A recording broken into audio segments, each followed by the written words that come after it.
nosotros es importante, como agencia de innovación, conseguir los objetivos reales de impulso a la innovación y de alguna forma ser el referente de innovación a nivel europeo en el 2030. Y para ello, de alguna forma, el agente clave para nosotros son los jóvenes.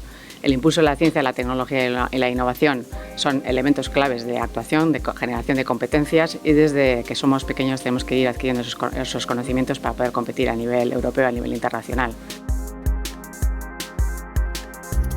Para nosotros es algo importante que desde la Corporación Mondragón se impulse este tipo de iniciativas, para que también las personas jóvenes conozcan de alguna forma la importancia de la industria, la importancia de la I+D, que la conozcan de primera mano, que sea impulsada por organizaciones empresariales que de alguna forma generan empleo, generan desarrollo económico y generan desarrollo social.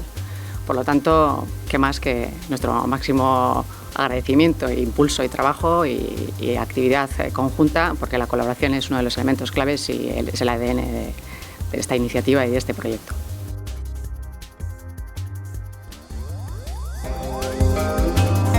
La participación de Mondragón en este proyecto obedece a dos motivos. Uno, porque encaja plenamente con lo que es la filosofía y los valores de Mondragón desde el punto de vista de la transformación social y desde el punto de vista de la educación, que siempre han sido dos pilares fundamentales en nuestra mentalidad.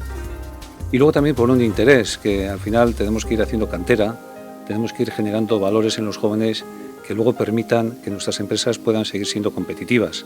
Y First Lego League puede ser una palanca importante para hacer esa cantera de futuro.